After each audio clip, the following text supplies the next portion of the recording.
الرجيم إنني أنا الله لا إله إلا أنا فاعبدني وأقم الصلاة لذكري إن الساعة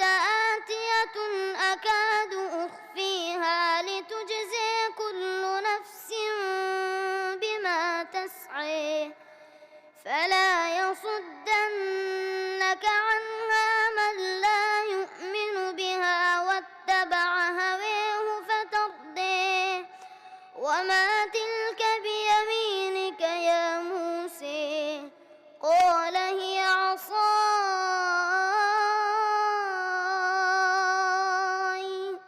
أتوكأ عليها وأهش بها على غنمي ولي فيها مآرب أخرى قال ألقها يا موسى فألقيها فإذا هي حية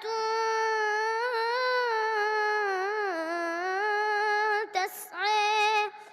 قال خذها ولا تخف سنعيدها سيرتها الأولى واضمم يدك إلى جناحك تخرج بيضاء من غير سوء آية أخرى لنريك من آياتنا الكبرى اذهب إلى فرعون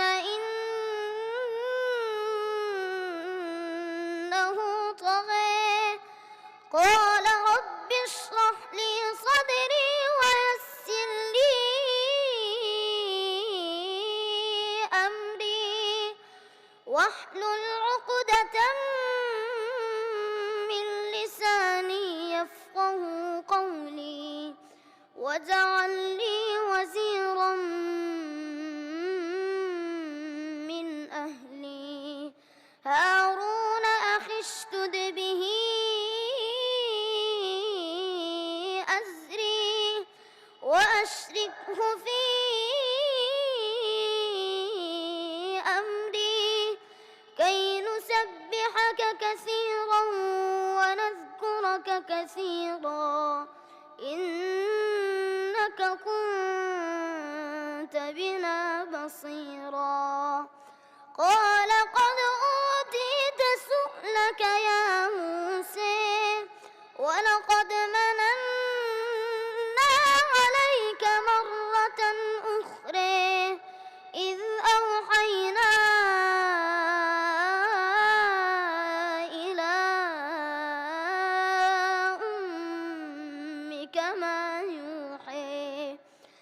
أن اقذفيه في التابوت فاقذفيه في اليم فليلقه اليم بالساحل يأخذه عدو لي وعدو له وألقيت عليك محبة مني ولتصنع على عيني إذ تمشي أختك فتقول هل أدلكم على من يكفله فرجعناك إلى أمك كي تقر عينها ولا تحزن وقتلت نفسا فنجيناك من الغم وفتناك فتونا فلبثت سنين في أهل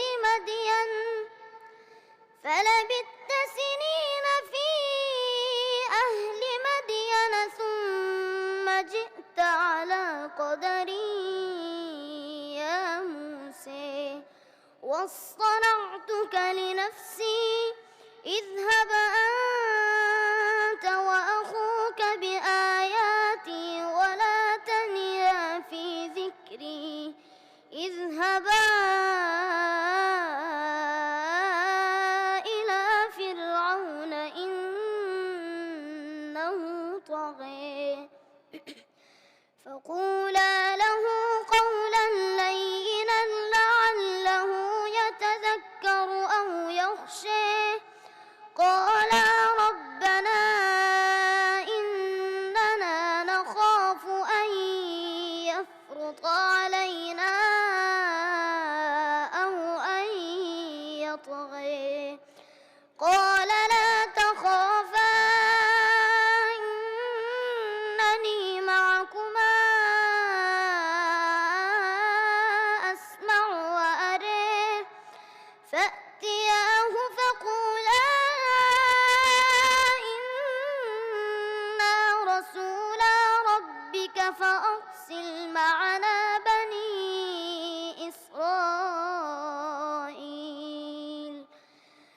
أرسل معنا بني إسرائيل ولا تعذبهم قد جئناك بآية من ربك والسلام على من اتبع الهدى إنا قد أوحي إلينا أن العذاب على من كذب وتولى قال فمن ربكما يا موسى قال ربنا الذي أعطى كل شيء خلقه ثم هدى قال فما بال القرون الأولى قال علمها عند ربي في كتاب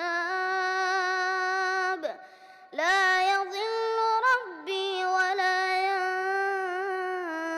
ينسى